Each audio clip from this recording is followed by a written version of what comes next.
నమస్కారం. ఈరోజు మరొక సరికొత్త అంశం తీసుకుని మీ ముందుకు వస్తున్నాను. గరికిపాటి నరసింహారావు గారు, ఆ పేరు తెలియని వారు ఎవరు ఉండరు. ఆయన ప్రధాన ప్రవచనకారుల్లో ఒకరు. సహస్రావధాని, గొప్ప పండితుడు. అయితే ఆయన ఈ మధ్య వార్తలలో ప్రముఖంగా వచ్చారు.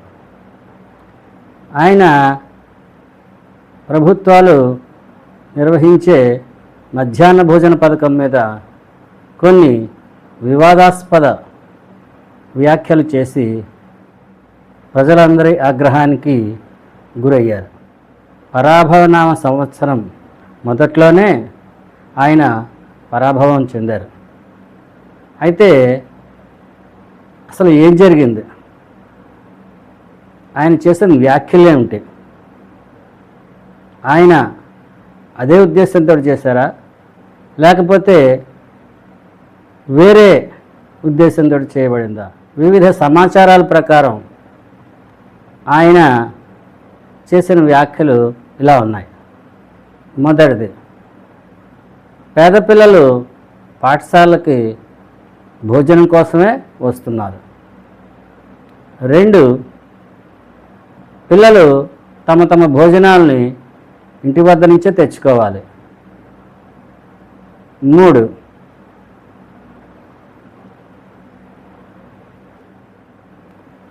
పిల్లలకు మధ్యాహ్న భోజనంలో ఇచ్చే కోడిగుడ్డు మీద కూడా ఆయన వ్యంగ్యంగా వ్యాఖ్యానించారు. అయితే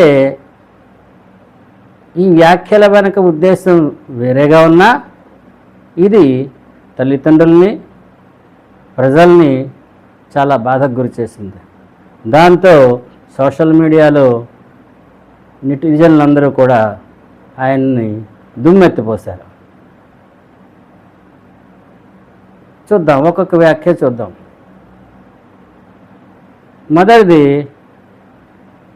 పేద పిల్లలు భోజనానికి మాత్రమే స్కూల్కి వస్తున్నారని ఆయన వ్యాఖ్య. అసలు ఈ మధ్యాహ్న భోజన పథకం ఎంత ముఖ్యమైందంటే కేంద్రం దీనిని పిఎం పోషణ్ అనే పథకం కింద దేశవ్యాప్తంగా అన్ని రాష్ట్రాల్లో అమలు చేస్తోంది. ఈ పథకం కింద రోజుకి సుమారు 12 కోట్ల మంది విద్యార్థులు భోజనం చేస్తున్నారు. స్కూళ్లలో హాజరు శాతం 15 నుంచి 20% వరకు పెరిగింది. పాఠశాలలో డ్రాపౌట్ల సంఖ్య మధ్యాహ్న భోజనాన్ని ఇంటి వద్ద నుంచే తెచ్చుకోవాలని ఆయన యొక్క వ్యాఖ్య. పాఠశాలల్లో, ముఖ్యంగా ప్రభుత్వ పాఠశాలల్లో ధనిక పేద తారతమ్యం ఉండకుండా ఉండాలని సదుద్దేశంతో ప్రభుత్వం వారు వేసుకునే యూనిఫామ్లో, వారు చేసే భోజనంలో ఒక విధమైన సమానత్వం తేవడానికి ప్రయత్నిస్తోంది. అదే పూర్వం ఆయన కాలంలో ఇంటి దగ్గర నుంచి తెచ్చుకున్న భోజనాలు చూస్తే ఒకని బాక్సులో పప్పు నెయ్యి ఉంటే ఇంకో పిల్లాడి బాక్సులో పచ్చడి మెతుకులు ఉంటాయి, మరో పిల్లాడు గంజి నీళ్ళతో సరిపెట్టుకోవాల్సి వస్తుంది. అక్కడ వారి మధ్య స్థాయి భేదం బాగా ప్రస్ఫుటంగా తెలిసింది. పిల్లల్లో భేదభావం కలగడం సమాజానికి మంచిదా? అందుకే ప్రభుత్వం ఏం చేసిందంటే బట్టల్లో యూనిఫామిటీయే కాకుండా పిల్లలు తినే భోజనంలో కూడా ధనిక పేద పిల్లలు తేడా లేకుండా అందరికీ ఒకే రకమైన మెనూతోటి రాష్ట్రం అంతా అందిస్తోంది. రాష్ట్రం అండి, దేశం మొత్తం అందిస్తోంది. కోడిగుడ్డు మీద కోడిగుడ్డ గాడిద గుడ్డ అని వ్యాఖ్యానించారు.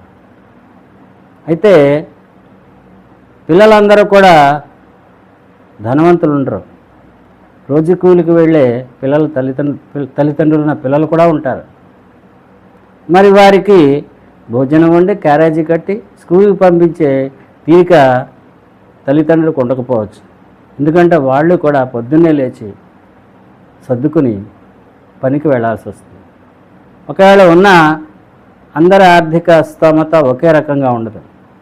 కాబట్టి పిల్లలకు సరైన పోషకాహారం లభించకపోవచ్చు.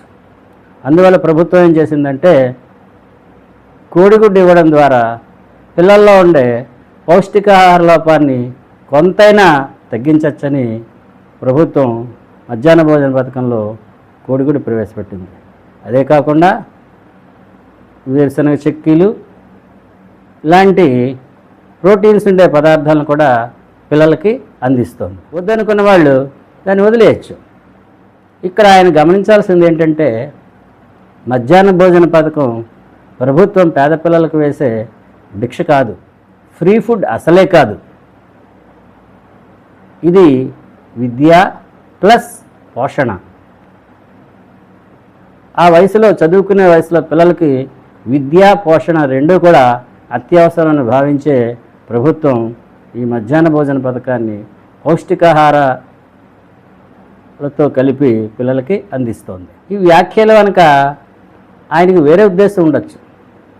ఏమిటంటే పాఠశాలల్లో ఉపాధ్యాయులకి బోధన చేసే సమయం కంటే బోధనేతన పనులు చేసే సమయం ఎక్కువగా ఉంటుంది. దానివల్ల విద్య కుంటుపడుతుంది అని ఆయన ఉద్దేశం వచ్చు. అయితే దాన్ని వ్యక్తపరిచే విధానమే ఆయన సరైన పద్ధతిగా ఎంచుకోలేదు. ఆయన విద్యాబోధనలోని